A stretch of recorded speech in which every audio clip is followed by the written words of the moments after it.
Welcome to Banking on KC. I'm your host, Kelly Scanlon. Thank you for joining us. With us on this episode is Kerry Browne, the fourth generation owner of Browne's Irish Marketplace.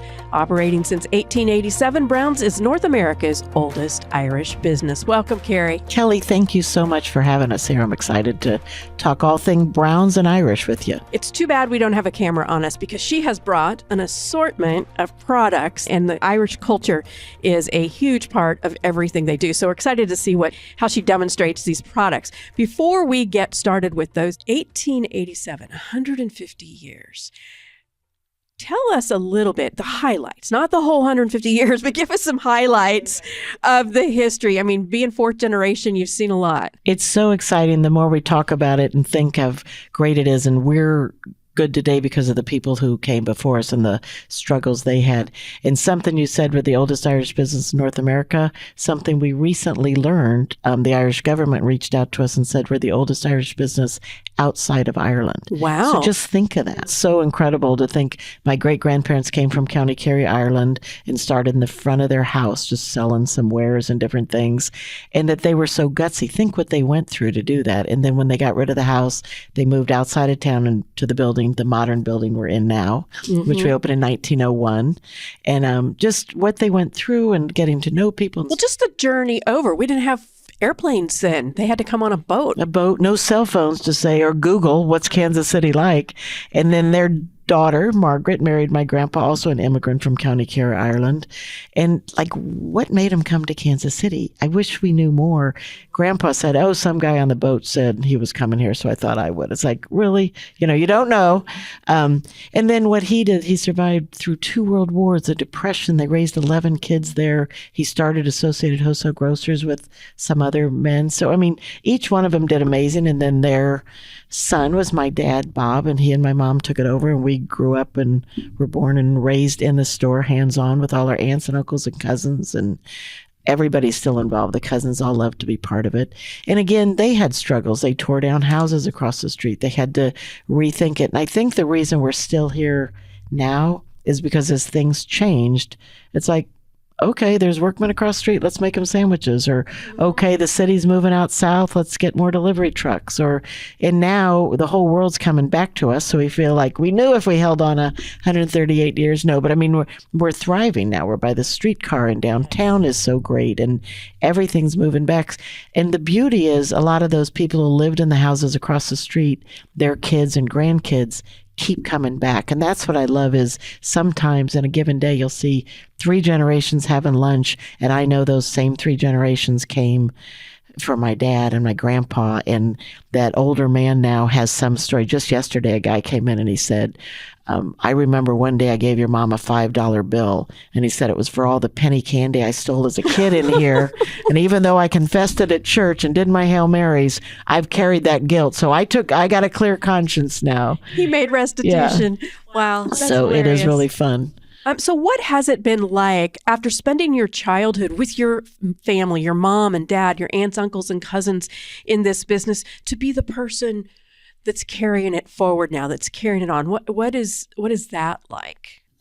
It's something that we were in college when we lost my dad, and my now husband, John McLean, who we were in college together, and he said, let's give it a go. And so we were going to give it a couple years, and then we were almost 100. And it's like, well, let's give it till we're 100. And now we're 138. So we've been doing it a while. You took it for granted. It was just there always. And then the Irish Trade Board came to us when we turned 120 and said, this is a huge deal. You need to celebrate it. So we started having big festivals every year, and the elders came and played, and 5,000 people would come and have a good time. And only then did we kind of realize how significant it was. And my husband and I have now run it longer than any other generation. Have you? Which is shocking to us because in our minds we're like 32. Of course. So how did that happen? And we see no end in sight. Like, we're excited. And over COVID, nobody could get together, so we started doing music on the back lot. We own the whole lot behind us, and Irish musicians would play, and people would bring their lawn chairs, and that's turned into a whole thing. Now we have events out there all the time, and they're our favorite events, and We sell food and drinks out that side window. It's Irish music or young music or everything. And it just brings people together. And that's the best thing that I love about Browne's. It's the coming together. The coming together, you see, like I said, the generations, the little kids are running around with their hula hoop. The older ones are having their pint. I love watching everybody just run around and play and have a good time together. Fourth generation, it is so difficult for many businesses to pass the torch to that next generation. It's happened 4 times in your family.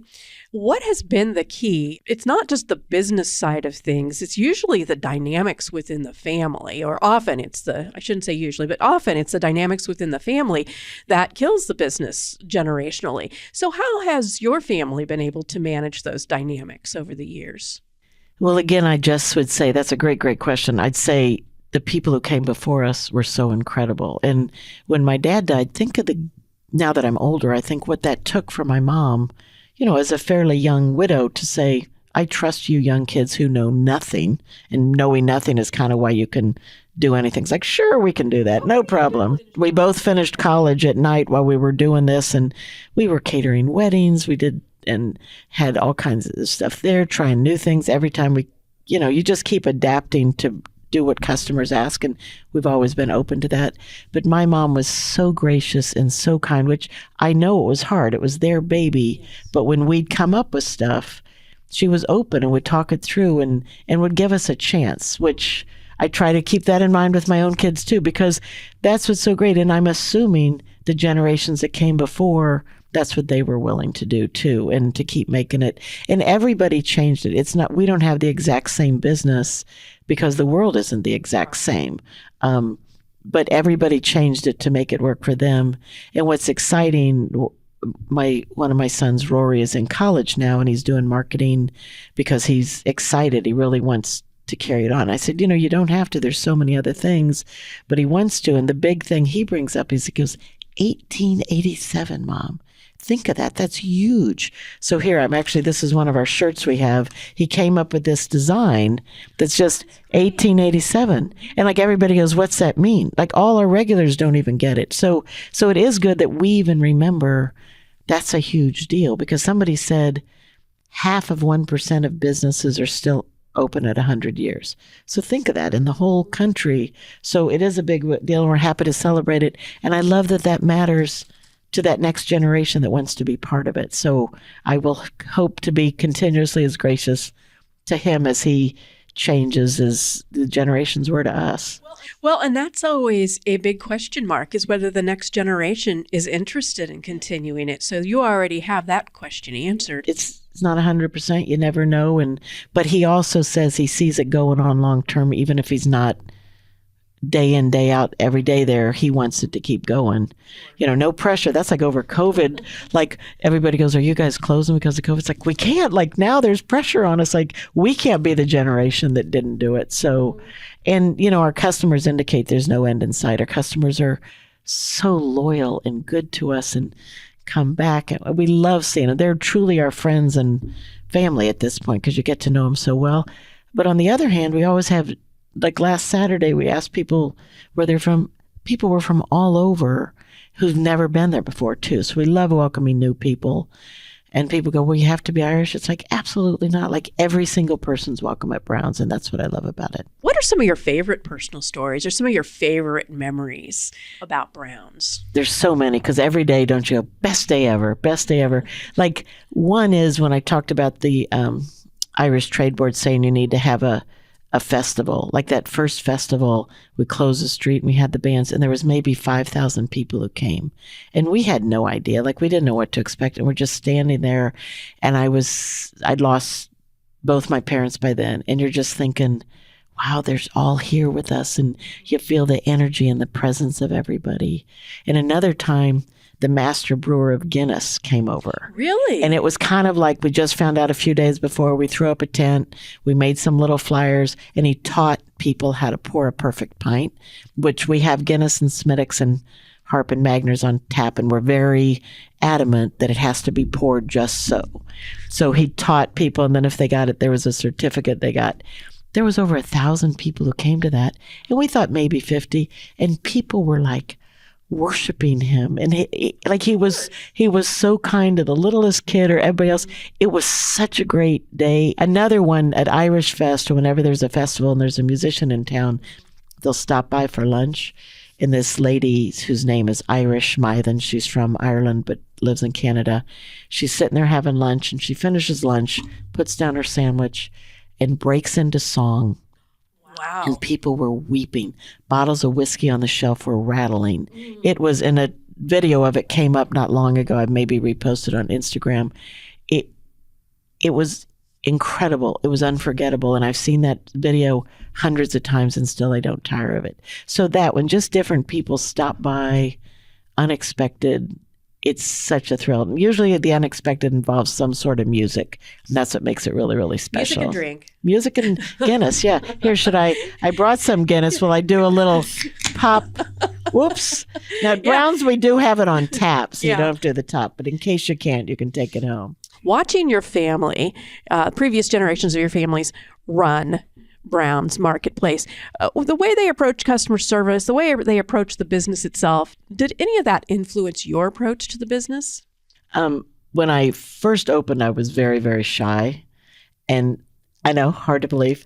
And my husband is super outgoing and all. And I thought, that's how I want to be treated. And so that's how I decided I want to treat other people. And my dad was so kind and engaging and would remember people, and that made him feel special. And my grandpa the same. And my mom made everybody was her favorite customer. And it's come to be that way with us. Like, we want to get to know them. And it makes it better for us too. Like, when you know your customers and they are your friends, you want to order the stuff that you know they're going to love and have something special or a new item on the menu. And we can't change everything, but if somebody says, can you do this? We try to accommodate them. So I think seeing them and seeing how people were loyal to them, why were people loyal to them, and how do we do that? And it's just treating people like you want to be treated too. You've got all of these products that you brought here, and you've talked about choosing products that you know people will like and will enjoy and so forth. How do you select and source the products that you offer at Browne's? It's been a process, and somehow I've come up with it where you kind of get a good read on people. On one side of it, we have a full line of Irish groceries that we import. And so there's some that have been favorites over the years, but whenever somebody new comes in from Ireland, England, Scotland, because a lot of it's the same, it'll be something they love from home, and we'll start getting that in if we can source it. And then it ends up being the new favorite thing. Like, these are Irish potato chips. Yes, I was eyeing those. It's a cheese and onion. And the thing about an Irish potato, oh my gosh, we do it. Keogh's is a brand, and we went to their factory last year. And this is O'Donoghue's. Tato's are a diehard brand. These are Irish candy bars. And there's no chocolate like Irish whiskey chocolate. Truffle. There's always got to be whiskey if it's Irish, whiskey right? and the Irish salt. That should try a little bit of that. We have the biggest selection of Irish whiskeys and gins and vodka, and those we get here. And then, sadly, we have to travel over once or twice a year. Oh, gosh. It's such a, and that's a great thing too, because we get to go with our family, and then we still have a lot of family over there. And so we source as much as we can from those suppliers, and then we meet them in New York once a year too. And then a lot of our cousins still live in County Kerry, so they keep finding stuff. And thank goodness for WhatsApp. Oh my gosh, look at this. You got to try it. And so we're very, very lucky. We bring back as much as we can. So we have a lot of Irish products, but we also love Kansas City. So we have a lot of Kansas City, and we found that customers now only want T-shirts that say Browne's on them, which is such a compliment. They want to be part of it, and everybody wants that connection. So like this shirt I showed you, we make hundreds of shirts with our own logos and own designs, which are really special, some pertaining to liquors like Irish whiskey things, and others just proud KC Irish. We do a KC Shamrock that we kind of started years ago, and it still goes strong for us. So we're really fortunate that we have people that come in and they kind of tell us what they want. So we have the Irish sweaters and scarves, and we bring over pottery. We found some potters. I didn't know about the pottery. I love, and it's such an easy thing to carry home too, because it's so lightweight, right? So that artists, we meet artists all the time over there and trying new things. So it's so fascinating to be able to go and meet these people. We have a lot of skincare because they use seaweed and different things in Ireland that we mightn't use here that are so great to work with. So every product is my favorite product there. And if it isn't something, that's something COVID taught us too. If it didn't go well or we didn't like it or other people, get rid of it. It's a large store where the food and tables are, and then we have an apartment next door, which is where our great-grandparents used to live, that have 6 more rooms. So those are filled with everything, especially right now, every green thing you need for St. Patrick's Day. We have quarter zips and hoodies and T-shirts, but also people who are Irish year-round, just celebrating like with an Irish blessing or a traditional Irish sweater in every color. So we're green for a couple weeks, but then every color you want, and beautiful things. Kelly, I just want to talk to you a little bit about Five Farms Irish Cream. It's an Irish cream bottled within 48 hours of milking the cows, and there are 5 different farms in County Cork.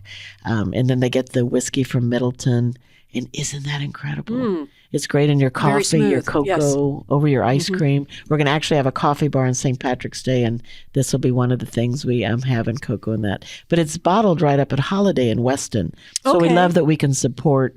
We're big in supporting local. We like Irish, but if it's not Irish, we want it Kansas City because we love both those. So I like that we can support. If people haven't been to Holiday up in Weston, I love it. They're the nicest people. They have great products. So support local. At the same time, you're supporting Irish. What are some of your customers' most favorite items? What are the most popular ones? Or is it really widespread across a broad spectrum of products? We sell many, many Irish sweaters. And they're the new merino wool, like it's got a lot of lanolin and it's so soft. So it's not like your grandmother's Irish sweater. And they're fashion, so people can wear them all the time. So we do sell a lot. Scarves, there's probably 40 lines of scarves we have, because I do have a hard time saying no. It's like, this is my favorite. No, this is my favorite. We have a lot of sheep fans. So we have sheeps in every way, sheep rugs and sheep ornaments and just little cute sheep. So I'd say we have a lot of customers who are as obsessed with sheep as I am. But the food, no matter what, the Irish groceries, Irish tea, Barry's tea, is consistently a big thing. We also sell rashers and bangers, which is Irish bacon and sausage. So you can make a traditional Irish breakfast. So a freezer full of brighties and meat pies and pasties and, delicious things. Oh, yeah. Well, I'm glad you brought these things to sample because you're making me hungry. So the Irish culture, it's on display everywhere. It's from the food to the merchandise and the events that you host. Talk about those a little bit more. You talked about the big milestone kinds of celebrations that you have, but you've got events going on. In fact, you just had one last weekend, I think, last Thursday night, if I remember right. You had an event. Oh, the other night we had a travel night, and those have gotten to be big. And I just talk about, because I go a lot and I come up with things to make it more practical or more thrifty or more doable. Because some people go, it's a once in a lifetime thing. It's like, no, Ireland's doable. You can go more often. There's ways you can save and make it a great thing. So I thought a few people would come, and the other night I bet we had 80 people there. And we do those about every 6 to 8 weeks. We do dog nights out back because we have this great area. We have game nights, which are really fun. Some trivia nights, music as much as we can. And we used to do those really big things, and those are great, but they might take 6 months to plan. And that time, we'd rather have 20 little things that we can enjoy all the time. So we're starting to do a lot more of that. We have some private birthday parties and different things. But then Saturdays leading up to Christmas and St. Pat's, like tomorrow and next Saturday, we have different whiskey groups come in and they sample. They're like Jameson from Middleton Distillery is coming tomorrow and sampling some Redbreast and Jameson. The next week, the group from Restless Spirits coming and sampling theirs, just because there's a lot of products. And if you can sample a few to see what you're going to like and talk to an expert about it. And some of those are from Ireland, like you say, the rich Irish culture. There's lots of people from Ireland who are there all the time, and they're very gracious. If somebody sits down, like, where are you from? Where should I go? And that's the biggest thing about Browne's. Like, you asked how we carry on and are good to the other customers. We do so much, but it's what our customers do for each other. Like, we kind of have a communal seating now, and people sit down and introduce themselves to each other, and by the end, they're exchanging numbers and talking about when they're coming back to Browne's for another pint.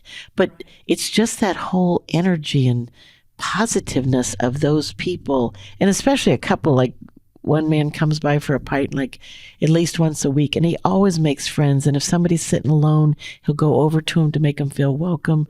That's such a kind thing that people do. And we're so lucky to have that community. It's not just us. It's this community that built itself. And we're really, really blessed to have that. Absolutely. You're not just a retailer. When you talk about Ireland and the pubs of old, I mean, that's what happened in those places. And so you've recreated that experience here, whether you intended to or not. It's happened. And the Irish come in and go like, what would we do without this? This is our taste of home. And it is like being, and even when people just come over from Ireland to visit, it's like, well, it's exactly what we have at home. So that's a huge compliment. And we do have some Irish classes in there. We have a Irish class that's having a party in a couple of weeks. So we try to keep the culture going too. Yeah, you mentioned the St. Patrick's Day Parade, what is that now? Is that like the second largest in the U.S. or third? It's up there. It's the largest on the day because a lot of people move it to the Saturday and all. And I'm fortunate enough, I've been on the board of the St. Patrick's Day Parade Committee for 30 plus years. So I get to be very involved in that. And one thing that's important is keeping it on the day because that's the thing. It's not the Saturday before. It's like 4th of July to us. It's St. Patrick's Day. And it starts right at 33rd and Broadway, so just a block east of us, and goes down to Westport. And it's something for everybody. Like a 25-year-old can go with all their friends and hang out and have the best friend time, but 2 or 3 generations of a family can come and have a great time too. Obviously, you are a community hub. Obviously, people continue to see you as a place to get quality goods, great food, and to come in and share stories and have a good time. What is it about Browne's that allows you to keep those rich traditions, the heritage that 4 generations have helped to create, but also continue to appeal to the younger crowd, the younger generations today? I think listening to what people want. My nieces and nephews are the younger generation. They're always giving me great ideas. Like their ideas was the trivia night and the dog night. And we went more times on like, today's a beautiful day. We're doing a happy hour. It's, nice. Let's get outside and enjoy some drinks together. And just kind of changing with the times and welcoming the young people. And it is something that everybody can go in. A big group of young people can come together and families. It works for whoever wants to be there. You're unique in the sense that you are a small, family-owned, 4th generation store, retailer that has been able to survive successfully, really thrive during this age where everyone's doing online shopping, where large retail chains carry everything. What's your secret sauce to staying relevant in an age of those things? It's about the experience. Like a lot of people go, oh, can we order this online? Can we do that? We don't have online because, for one, if you've been in Browne's, there's just way too many units to possibly do online. I'm not saying we'd never get there, but it would be a limited. But it's the experience of being in Browne's that you can't possibly duplicate another way. And if I want to touch that super soft merino sweater and see what it's like, I want to come in and touch it and feel it and, smell the cologne and do the different things. So to me, it's talking to the people, it's trying that pint. And people often say, well, this pint, is it going to be as good as one I got in Dublin? And the master brewer at Guinness said this when we were there. He goes, if you're at a cafe in Paris and having a red glass of wine, it's going to be the best wine you ever had because it's that experience and where you're having it. And so he said, it's not just that you're pouring a good pint, and we're told we pour a great pint, but it's the whole experience, the music, the talking to the guy next to you, the having the second one and a third. And that's what I think makes it so special. And again, it's changing with the times, being open and welcoming the people who are helping you create that environment. Yeah, so it's the experiential aspect. And you get some whiskeys in that you really can't get other places. And that's something we love doing. We go to distilleries in Ireland when we're there and meet with them, and we get a sample, maybe 6 to 8 barrel picks, and pick one that's just for us. So it might be something. We got one in Clonakilty down in Cork, and their distillery is right on the water, covered in 3 sides. So think of that in years from now, when that barley has that salt influence. And so that was one we had aged in sherry cask. Another one we just got from Keeper's Heart, aged in cider cask. And they're whiskeys you can only get at Browne's.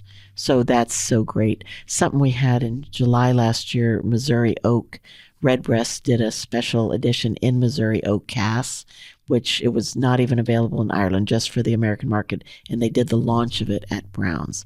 We had a huge event out back, and the master distiller came, and they were hammering out little leather tags for people and giving out T-shirts and music. It was an incredible event and just so fun. So those are the kind of really unique experiences that people are there said, that was just the best day I've ever had. When are you going to do it again? It's like, you don't do that again.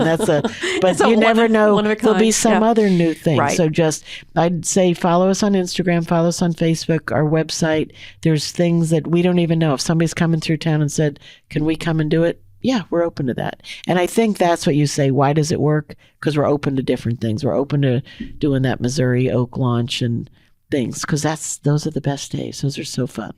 What's next for Browne's? Where do you go from here? Always fun surprises. And like I said, my son and his friends, my nieces and nephews always have good ideas. We're looking to do more whiskey tastings at night with different people. And those have been hugely popular over the years. And we offer a dinner and a nice presentation, maybe some more private indoor, like speakeasy type of events. We don't know. We're kind of sitting down after St. Patrick's Day. Yes, you've got a lot on your plate here. There's so much when we're more rested and kind of talking about some. But in the coming year, that's why you need to follow us. We have lots of things in store that we're already starting to work on. So I think there's exciting new times ahead. So brownsirishmarket.com. You can go out there, and I know you have a calendar of events out there or what's coming up page. So you can follow them on social media. Visit the website to find out about some of those events that are coming up. Kerry, thank you so much for all you do in the community. I know it's a lot of hard work. It's grueling work in many ways, but at the same time, very rewarding. It's very rewarding, absolutely. But thanks for taking the time out, especially here right before St. Patrick's Day, to give us an update on what's going on. Appreciate that. Well, thanks, Kelly, for having me. Love talking with you. This is Joe Close, president of Country Club Bank. Thank you to Kerry Browne for being our guest on this episode of Banking on KC. As the fourth generation owner of Browne's Irish Marketplace, Kerry continues to honor the legacy of her ancestors while creating a welcoming community hub that celebrates Irish culture. From traditional Irish groceries and handcrafted goods to live music and whiskey tastings, Browne's is more than a marketplace. It's a place where people come together to share stories, traditions, and good cheer. At Country Club Bank, we continue to recognize the importance of businesses like Browne's that preserve history, foster connection, and enrich Kansas City's cultural landscape. As we approach St. Patrick's Day, a time of celebrating Kansas City's Irish heritage, we encourage everyone to support local businesses that bring people together and keep traditions alive. Thanks for tuning in this week. We're banking on you, Kansas City. Country Club Bank, member FDIC.